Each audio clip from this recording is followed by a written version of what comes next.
जरा कल्पना कीजिए, एक आदमी जिसने सब कुछ छोड़ दिया, महल, परिवार, वैभव, सालों तपस्या की, शरीर तोड़ लिया, लेकिन उत्तर अब तक नहीं मिला। फिर एक रात वो पीपल वृक्ष के नीचे बैठा और प्रण किया, जब तक सत्य न मिल जाए मैं यहाँ से उठूंगा नहीं, चाहे मृत्यु ही क्यों ना आ जाए। वो क्षण था मानव इतिहास का सबसे बड़ा मोड़, क्योंकि यही एक साधक बना। सिद्धार्थ पहुंचे गया, वहां उन्होंने एक विशाल पीपल वृक्ष देखा। आज हम इसे कहते हैं बोधि वृक्ष। जो वृक्ष नदियों और पर्वतों के बीच खड़ा था, जैसे प्रकृति भी उसकी प्रतीक्षा कर रही हो। सिद्धार्थ ने घास का आसन बनाया और उस वृक्ष के नीचे बैठ गए, और वहां उन्होंने संकल्प लिया, अब या तो सत्य मिलेगा या ये शरीर मिट्टी में मिल जाएगा। ये संकल्प इतना गहरा था कि पूरी सृष्टि जैसे साक्षी बन गई। जैसे ही सिद्धार्थ ध्यान में डूबे, मारा मोह और अज्ञान का प्रतीक प्रकट हुआ। मारा ने उन्हें डराने की कोशिश की, भयंकर दृश्य, आंधियां, तूफान, फिर अपनी सुंदर पुत्रियों को भेजा। सिद्धार्थ, तपस्या छोड़ दो, ये मार्ग कठिन है।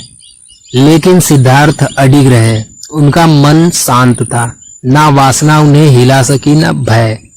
उन्होंने धरती को स्पर्श किया और कहा, ये धरती मेरी साक्षी है। उस क्षण मारा की सारी शक्ति विफल हो गई। सिद्धार्थ का मन अब अटल हो चुका था। रात का पहला पहर। सिद्धार्थ गहरे ध्यान में डूबे। उनकी चेतना ने समय की सीमाओं को पार किया। उन्होंने अपने अनेक पिछले जन्म देखे, कैसे आत्मा जन्म लेती है, कर्म करती है और फिर पुनर्जन्म में बंध जाती है। यही है पूर्व जन्म स्मृति ज्ञान। अब उन्हें समझ आ रहा था, जीवन सिर्फ इस जन्म तक सीमित नहीं, ये एक लंबी यात्रा है, जन्मों का चक्र है। रात का दूसरा पहर शुरू हुआ। सिद्धार्थ ने संसार के सभी प्राणियों को देखा, कैसे कोई देवलोक में जाता है, कोई नरक में, कैसे हर जीव अपने कर्मों के अनुसार गंतव्य पाता है। उन्होंने समझा, कर्म ही जीवन का आधार है। अच्छे कर्म ऊंचाई की ओर ले जाते हैं और बुरे कर्म गहराई की ओर। ये था चित्त के उदय और पतन का ज्ञान। रात का तीसरा पहर। अब सिद्धार्थ ने जीवन का मूल्य सत्य देखा। अब सिद्धार्थ ने जीवन का मूल सत्य देखा। उन्होंने जाना, संसार दुख से भरा है, क्योंकि हर चीज नश्वर है।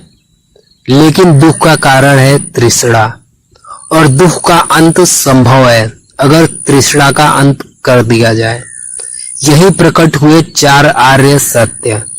पहला, जीवन दुखमय है, एंड सेकंड, दुख का कारण तृष्णा है, और तीसरा, दुख का अंत संभव है, और दुख के अंत का मार्ग है अष्टांगिक मार्ग। सिद्धार्थ अब सिर्फ साधक नहीं रहे, उन्होंने जागृति पाली थी, और उसी क्षण वो बने बुद्ध। तो भाइयों, उस रात एक साधक ने पूरी मानवता के लिए नया मार्ग खोजा। उसने दिखाया, संसार का दुख न तो भाग्य है, न ईश्वर का खेल, ये हमारे कर्मों और इच्छाओं का परिणाम है, और अगर हम चाहें तो इस दुख से मुक्त हो सकते हैं। बुद्ध ने हमें बताया सच्ची विजय किसी और पर नहीं, बल्कि अपने भीतर की वासनाओं, भय और अज्ञान पर है। और यही है बोधि वृक्ष की शिक्षा, जहां सिद्धार्थ ने आंखें बंद की और पूरी दुनिया की आंखें खोल दी।